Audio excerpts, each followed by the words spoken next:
No. Bienvenidos, buenas tardes.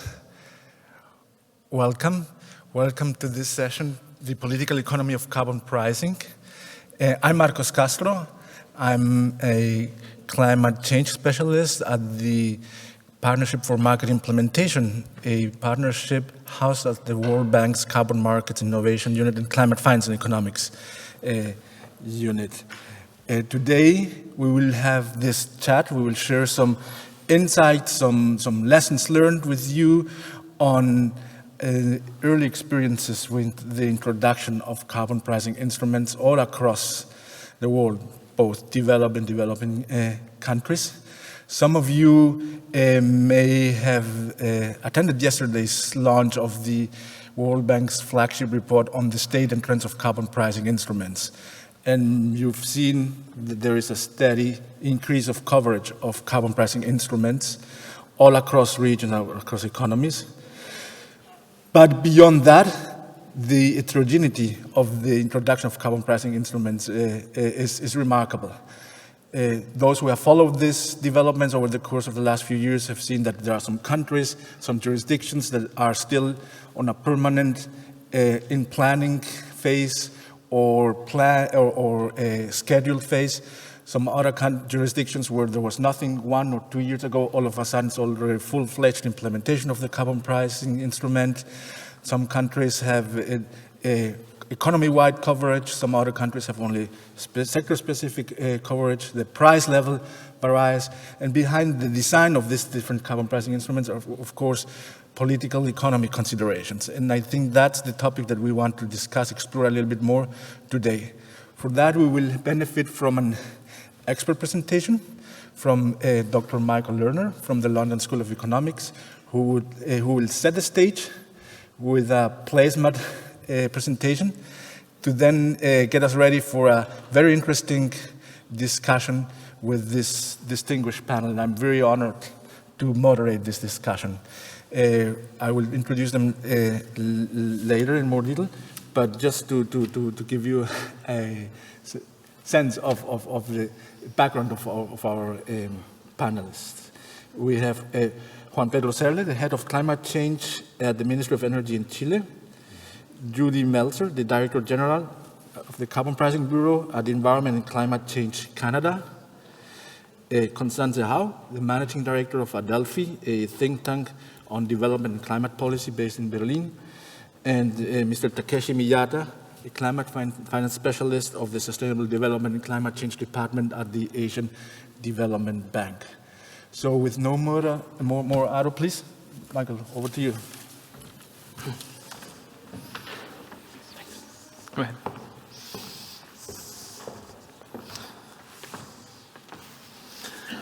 Well, hello, everyone. My name is Michael Lerner. I'm an assistant professor at the London School of Economics.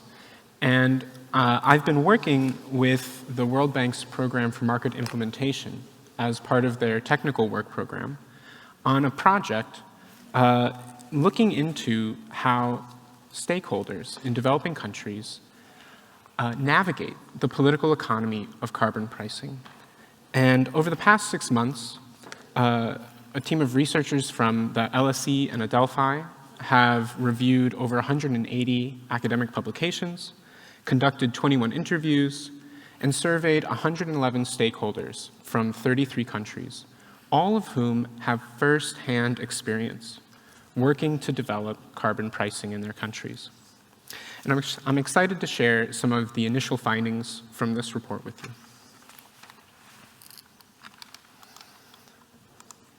So let's start by taking a step back. Carbon pricing is one of the most talked about policy instruments for mitigating carbon emissions, and for good reason.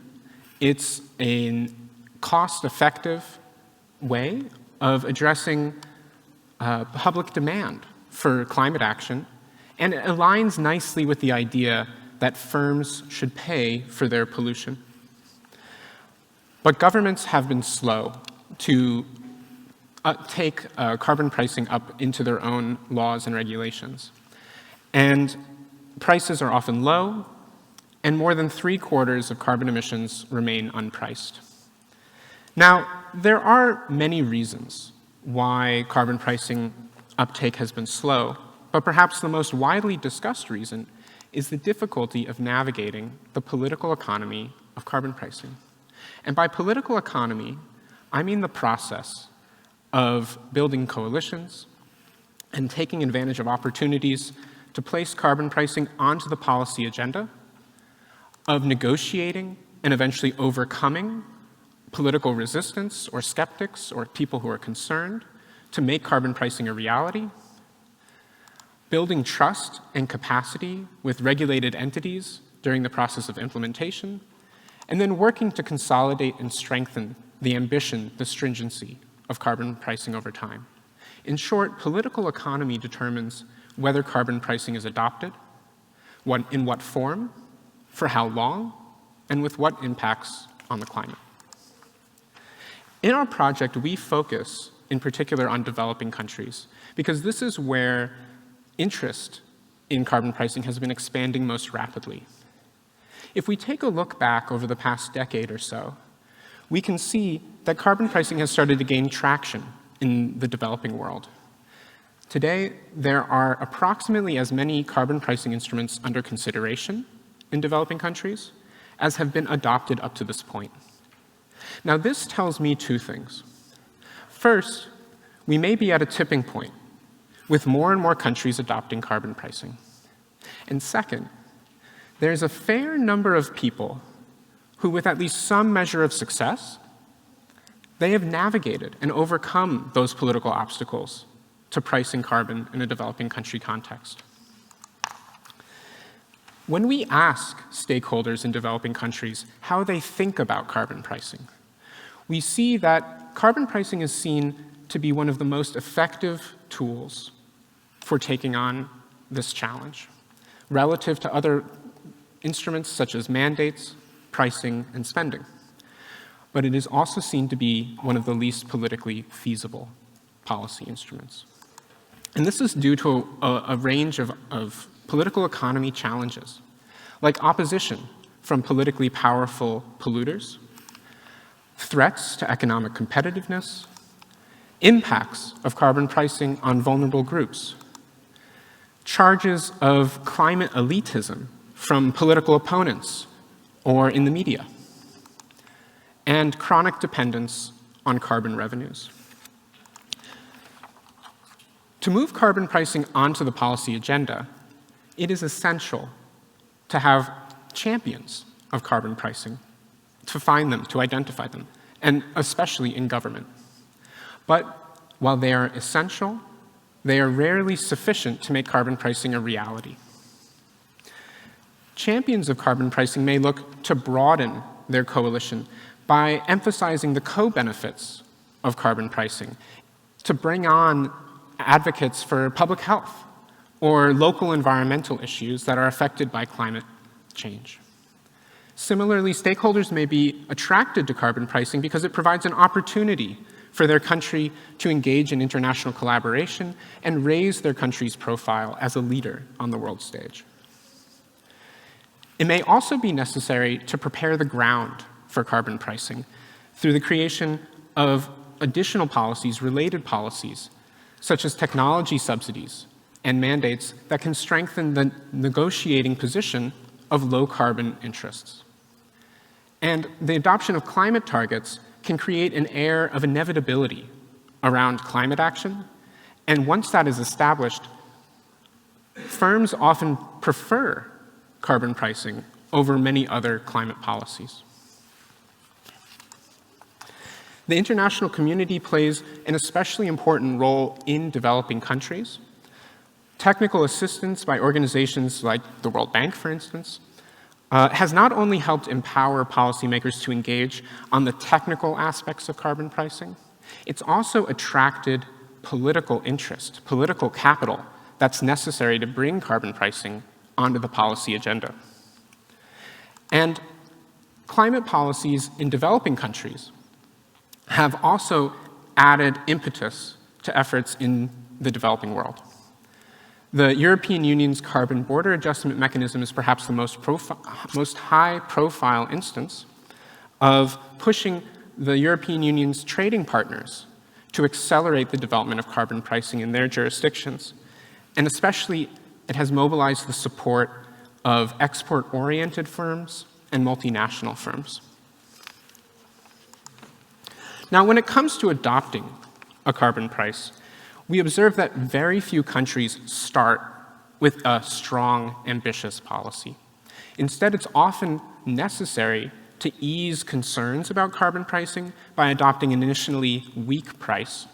But this can be paired with a credible pathway, a clear and detailed plan for raising ambition over time. And this can help countries avoid a low ambition trap. And a low ambition trap is what happens when you have a weak policy that generates underwhelming policy outcomes that then diminishes momentum for strengthening that policy further in the future. Now, as much as you can try to engage with this issue, there are a number of different points in the negotiation that come up, and one of the most frequently discussed issue is this issue of how to use the money from carbon pricing, the revenues. Now, in some countries, this is not possible due to rules around allocating these monies for specific purposes. But when it is possible, stakeholders tend to express a preference, in the developing country context at least, to use these funds for green infrastructure and to support and compensate vulnerable communities, as opposed to compensating the entire public at large. Whatever resistance to carbon pricing that remains may then need to be overcome. And in some instances, it's been possible to rally public support to carbon pricing, making it an election issue, or having an educational campaign that leads to the expression of real public support for carbon pricing. This is relatively rare. And perhaps more common is embedding carbon pricing in a larger, more popular reform, such as a tax reform. So we've seen that is a little bit more common. Once a carbon price is in place, to be successful, it takes a combination of capacity and trust. And capacity concerns are especially important in countries that have chosen to adopt a trading system, because this is often a little bit more technologically complex. And if you often might choose to intentionally account for limited capacity to facilitate compliance, such as using simplified reporting procedures or repurposing existing infrastructure for monitoring, for example, traditional air quality concerns. Clear and detailed rules are brought up time and again as being critical for implementation.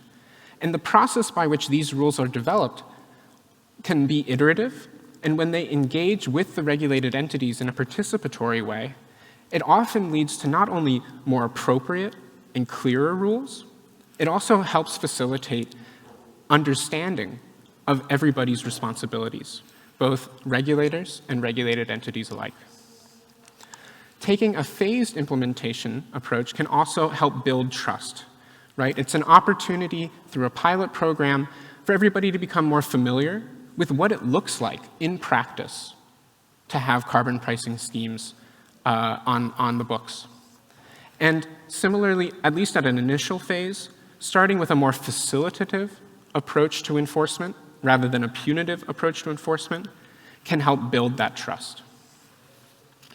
Ultimately, the trust that is instilled during implementation in both regulators and firms is critical to the long-term future of carbon pricing in a particular country.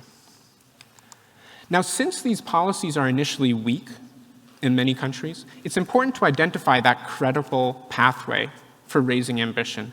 And this is often done most effectively through a combination of insulating the policy from transient political events and retaining adaptability to changing conditions, to changing information. Now, you need to have an opportunity to strengthen your carbon price. And there are 3 strategies that countries around the world have tended to adopt here.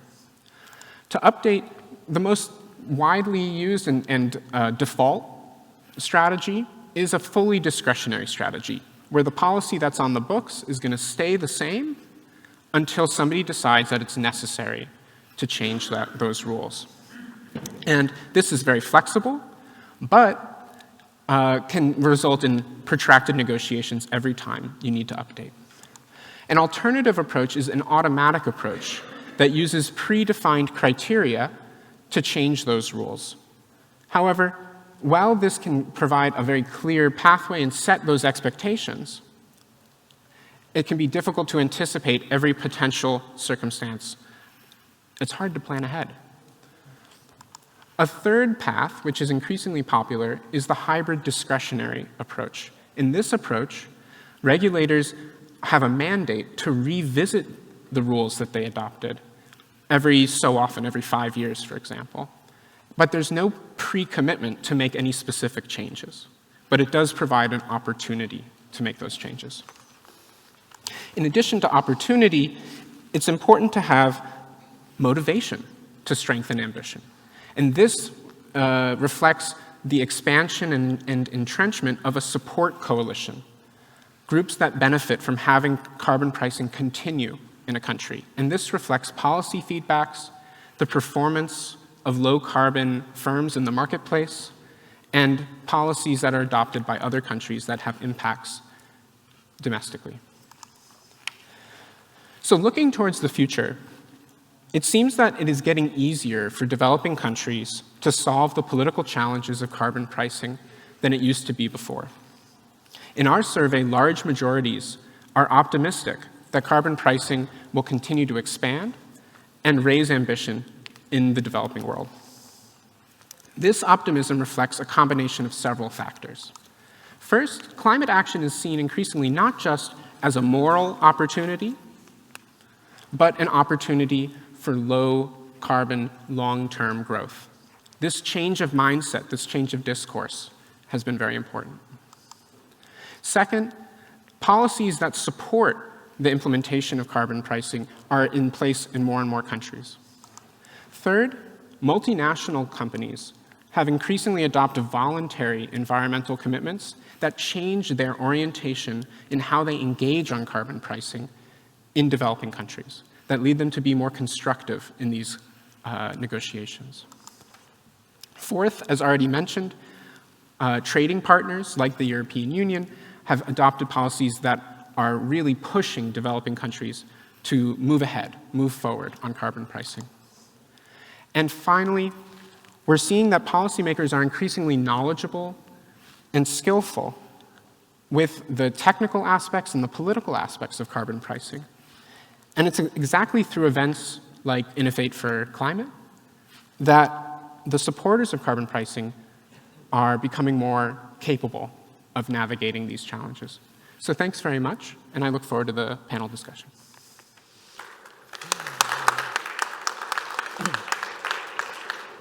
Thank you very much, Michael.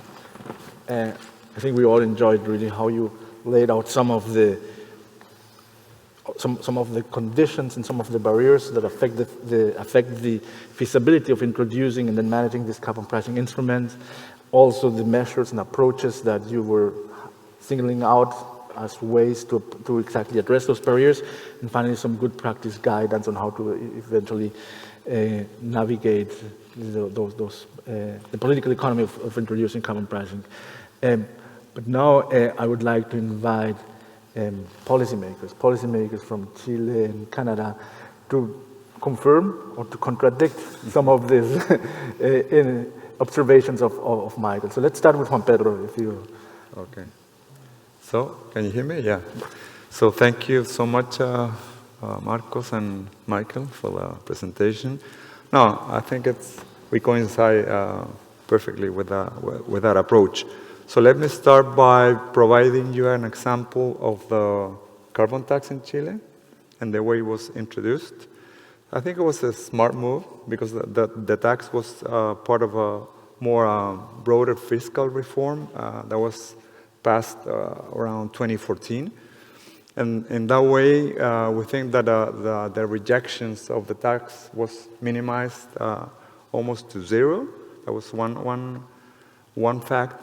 Secondly, the way the tax was designed with a low rate, as you mentioned in your presentation, is also a figure that minimizes rejections, mostly from those entities that were going to be regulated by the tax, mostly the main energy utilities. That's the second thing of how we navigated this political economy approach. The third one is a specific mechanism for the tax that minimized even more the impacts of the tax in these four main energy utilities as a compensation mechanism. So the tax went through and nobody paid too much attention to the tax because it wasn't a standalone regulation. It was part of this tax reform. And yeah, it went pretty smoothly throughout the years.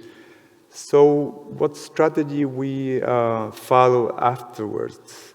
We did a twofold strategy. One in terms of, as you said, building coalitions with different sectors, different stakeholders to even going more profoundly in terms of understanding carbon pricing, not just the tax or how to improve the tax, but as well as introducing other instruments. And I think we'll build a very strong coalition of stakeholders with the help of the PMR, of course.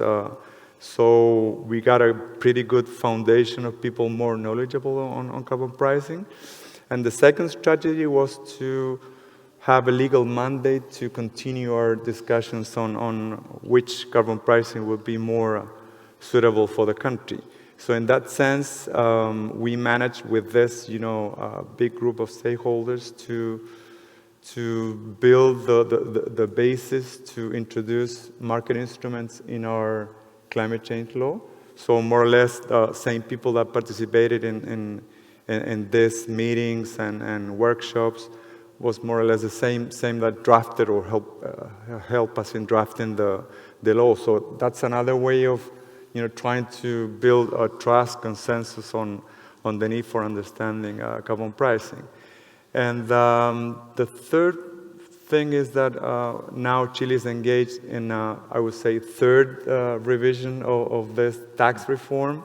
It's not concentrated on the carbon tax, but there's a group of experts trying to see if there's another space for introducing new figures to the tax. And I think it's interesting there seems to be a consensus that the tax is still a low rate.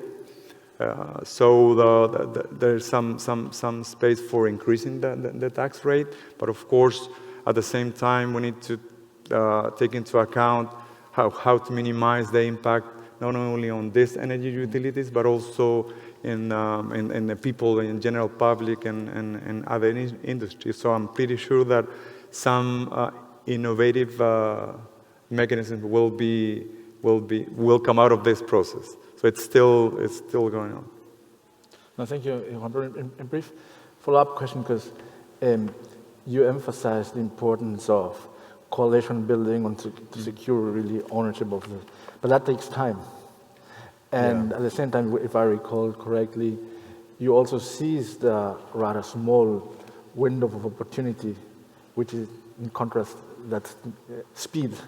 So how do you balance speed and time? How did you balance, and what would be some recommendations there? Right. So, yeah, I don't know if I got to your question right, but we need to rush. The tax is being implemented, and I think it's going to be improved. But at the same time, I think I'm gonna answer your question in the following sense. We need more involvement of higher level authorities in this process, and not just at the technical level. And I guess that's something that will happen soon, because Chile and the energy sector, I represent the Ministry of Energy, is very into an energy transition, and we think that we still need to better understand the role of carbon pricing in general in this transition. But it's not easy. You need to build the infrastructure. You need to. The tax was fairly simple to implement. And I say fairly simple because the tax in Chile is on CO2 emissions. It's not on the carbon content of the fuel. So we needed some sort of infrastructure there, and it's already there. Companies are more acquainted to, MRV their emissions, or at least to measure and report. The verification part of this is not yet ready. So I don't think I got your question. I'm sorry, but that's exactly. Yeah. Okay. No, thank you very much. Apologies. No, not at all. On the contrary, I think you also set the table for the question I wanted to make to Judy because I wonder how you see the importance of the policy champions and coalitions, both at the local level, but also the national and the global level, in order to advance this agenda. Yeah, thank you very much, Marco, and it's really lovely to be here with my fellow panelists as well. And yeah, I mean, that's really been a critical piece of the puzzle, both in terms of implementing carbon pricing in the Canadian context, and I'll speak really briefly to the approach and the kind of the political economy considerations around that, and also the impetus to try and build a coalition to expand explicit carbon pricing globally. So briefly, in the Canadian context, carbon pricing is really the pillar of our climate action plan. Of course, there are a range of other measures and regulations and incentives and investments, but carbon pricing is really central. It's been in place across Canada since 2019, and it covers about 80% of emissions. And really the political economic landscape in the country really shaped the approach that we took to carbon pricing at the federal level.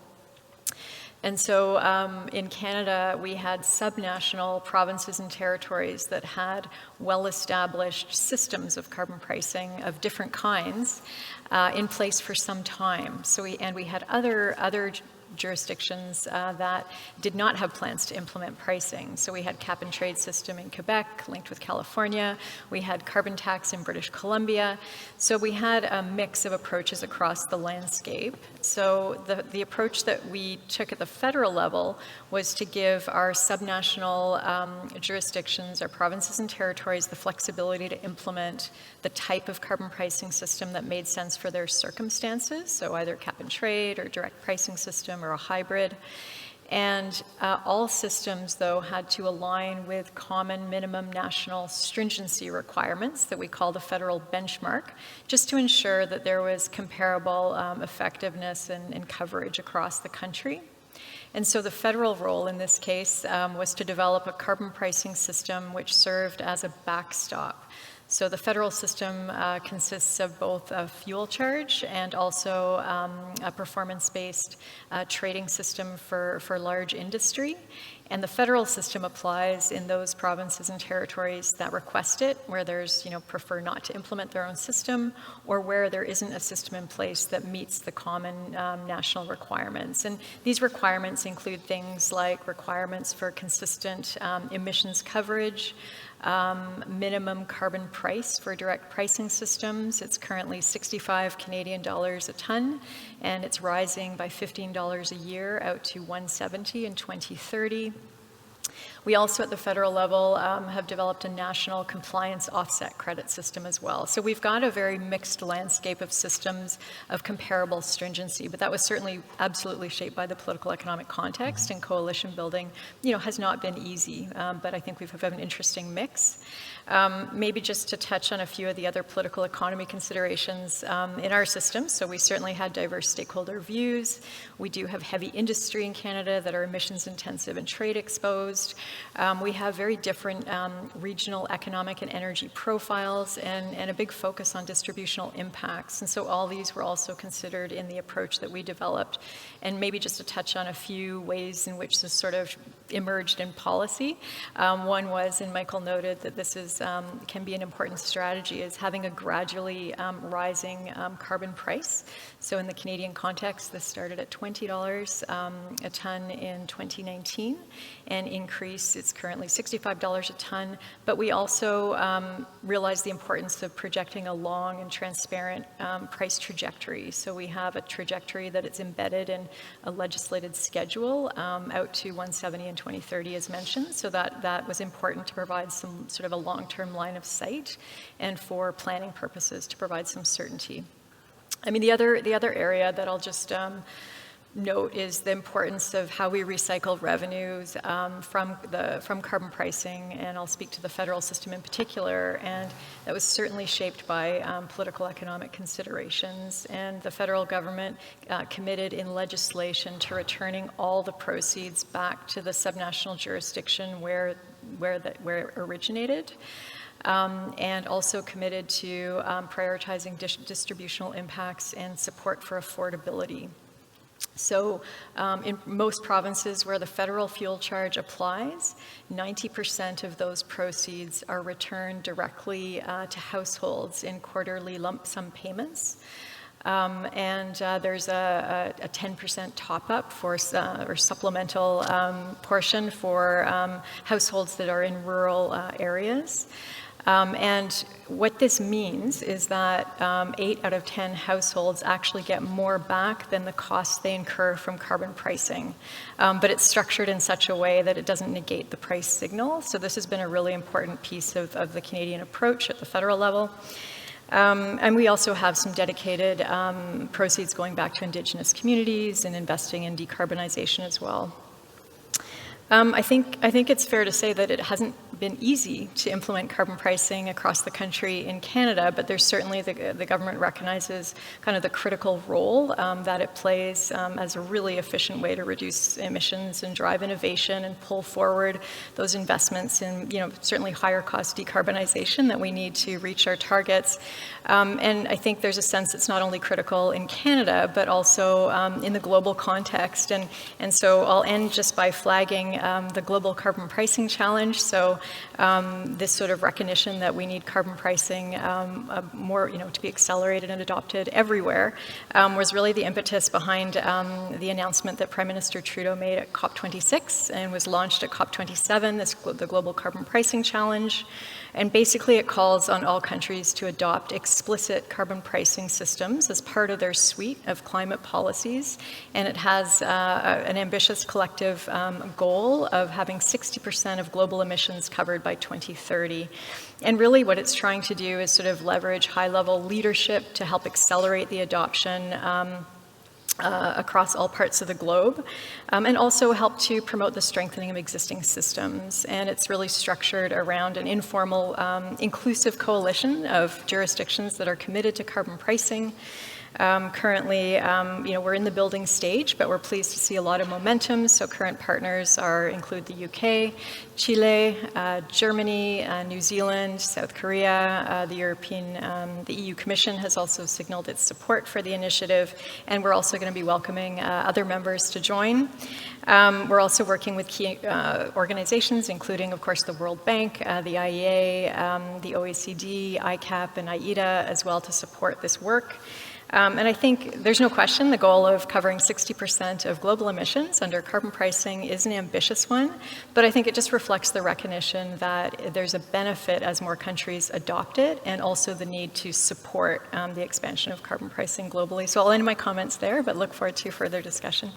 No, thank you very much, Julie. And indeed, it isn't critical. It is a very important global initiative that Canada has launched, and I do think many of our and not only countries, but also international organizations will be behind supporting that initiative.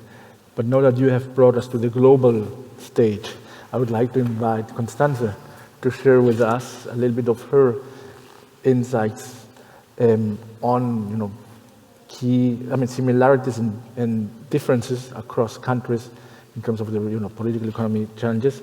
Of course, you're an expert on carbon pricing instruments in general, but also based on your particular expertise in the emissions trading system. I also wanted to ask you if you see a difference between carbon tax and ETS in terms of if one instrument lends itself better to address particularly these political economy considerations or not, if it really depends on the jurisdiction. Please, Constanze. Thanks, Marcos. I think a lot of important strategies have already been pointed out. So I would just like to accentuate some of the issues that I've observed as in 7 years as head of secretariat of the International Carbon Action Partnership, and now at Adelphi advising governments on carbon pricing strategies. There's 3 themes that I have. The first one is champions leaders, going a bit deeper into that. Second one, timing, and the third one, networks. So leaders, Michael said it, it's an essential piece. You need the champions that drive the policy forward. What I find important to highlight is that I've observed 2 types of champions. I've observed the policy entrepreneurs, and I think you have 2 of those sitting on the panel actually, that are those with a very high political perceptiveness, good technical knowledge, and very strong social skills that manage to move the policy forward in the network of institutions, work with the stakeholders, and drive this. But I think they, in addition, need the support from political leaders in order to really get the mandates to get policies adopted. And so what does that imply? I think that's a 2-step thing. If you're a stakeholder wanting to drive carbon pricing, look for a possible policy entrepreneur that can help connect and move it. If you're a policy entrepreneur, look for an opening into getting a leader interested in this issue. And I think this can be very, very different and idiosyncratic things. I know for a fact that a government's policy on carbon offsets or forest offsets changed because a minister's wife got excited about it. So think about whom you want to talk to. Or Boris Johnson himself said that in a scientific briefing on climate change, 15 slides changed his stance on how serious the issue is. So it may be the little things that make the difference. And I think that that's also related to my point on timing. We've talked about windows of opportunity already. I think it is really waiting for this moment where there's an opening. Juan Pedro said for Chile it was the bigger policy package, the tax reform. I think that is often the case. It may also be a moment of crisis. I think in Germany, getting the national emissions trading system passed was a consequence of a realization at the Chancellery, oh crap, we are not meeting the EU's 2020 targets, we've got to do something. And then suddenly something that was considered impossible became possible 2 years later. I think carbon pricing on its own is never going to make people enthusiastic. You also spoke to that. So I think it is indeed framing it, broadening it together with other policies. The communication strategies that I have seen working is polluter pays, when you're targeting big emitters, that at least works for the broader population. Economic opportunity, and I think that's where ETS has it easier than a tax, because there is that sense if you're a front runner and emit emissions fast, you can benefit from the system. And I think what has also worked in some countries is presenting the counterfactual. That's easier when you have a green piece, a green field in the policy landscape, when you can say, well, look, carbon pricing is cheaper than the other policy instruments that we have available. I think that is a really important strategy. What does that imply when the window is not yet there? Prepare. Have your arguments ready, have your coalitions ready, wait for the moment. And if you're in government at a certain moment, document what you have done, because people are changing. Make sure that your successors find the things that you have been working on, or else give them to a trusted stakeholder so that they can bring it in when the political window arises. Last but not least, we've also talked about coalitions. I think what I still want to highlight is the international networks. And that's at a peer level. Ask here, ask others how they have done this and benefit from their experiences internationally. And organize. For me, I'm just missing it, the American coalition, what was it, in the West Coast coalition that led to WCI, the Western Climate Initiative, for me is still a perfect example where governments got together, agreed on principles, how they want to move about carbon pricing, and worked in concert on this. And I would love to see something like this in ASEAN or the Pacific Coalition, specific principles, and move from there. I'll leave it there. I know we're tight for time. Well, thank you very much, Constance. And I think you already put a question for Takeshi. I don't know, I mean, you're working in a region that in the last few years is moving very fast, both on domestic carbon pricing and international carbon markets. So why don't you share with us a little bit of what you can observe right now in the countries in your region, in the regions that you're engaged? Is this like a heterogeneous region or much homogeneity? Thank you, Marcos. Yes, Asian Development Bank, we have been supporting our development member countries, and specifically climate change is a key agenda, the field that we are working on, and we are trying to help our member countries to fight on climate change, and we are strongly encouraging carbon pricing instruments for the reasons that Michael has already explained. And yes, there's a great momentum in Asia for adoption of carbon pricing instruments. And some of the example, we have Singapore carbon tax, and we also have Indonesia's ETS. Singapore carbon tax, it covers 80% of entire GHG emissions and pretty much covers all the key main sectors and the main polluters. And it is still in initial phase, and one of the key critical feature of this is that they have introduced a gradual increase of price, which is very important for overcoming political challenges, economic challenges, as Michael mentioned earlier. And then also, they have been they're providing the household and business rebate to adjust to a carbon price, and provides a good model for effective design and consolidation and communication strategies. On the other hand, Indonesia ETS, they are very specifically focused to energy sector, and they are, at this point, they are only covering the coal power plant.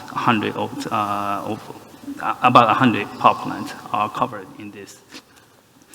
And what is interesting in the Indonesia case is that they are combining the ETS with new carbon tax, and then also they are combining with the domestic offset program. So they are taking a very integrated approach and trying to make it more flexible for compliance entity to meet their obligations.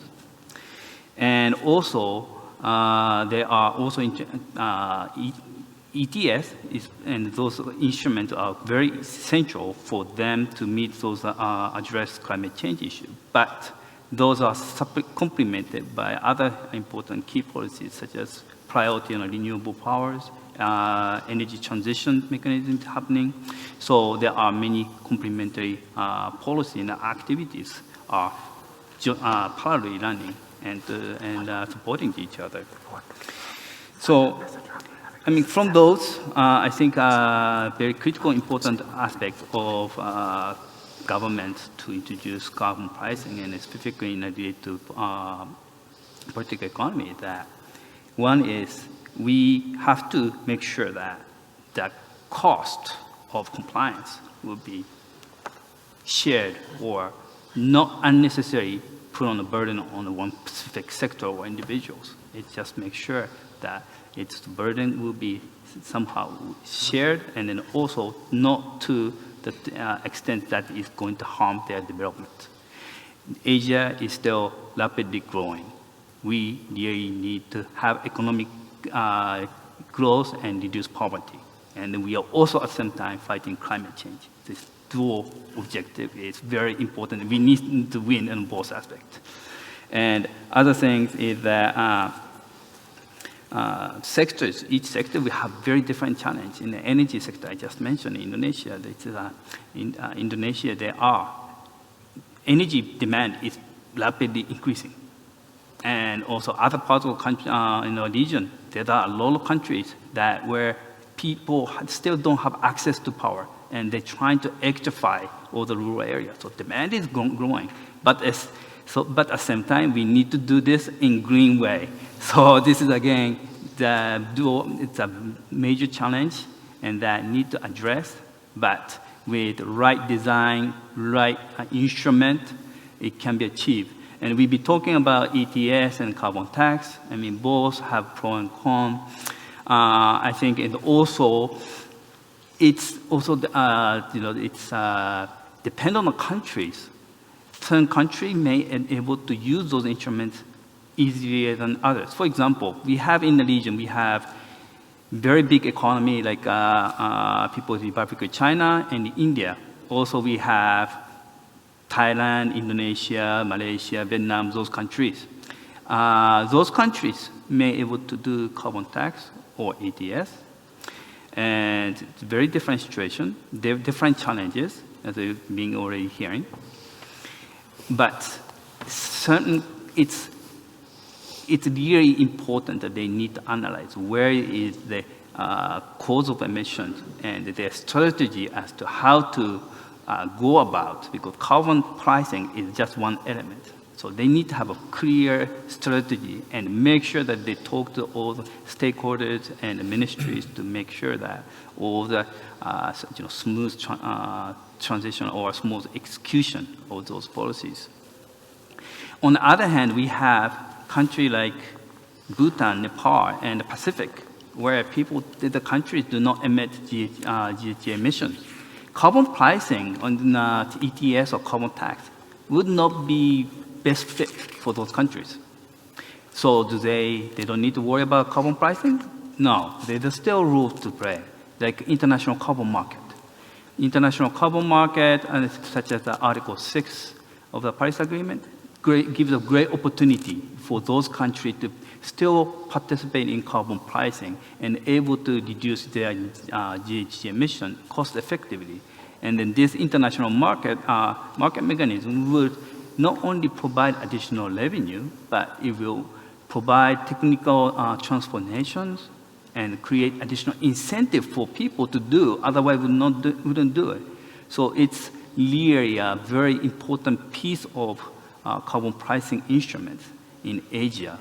So I think it's, as I said, it's this carbon pricing is really growing in Asia, and we expect that this trend will continue.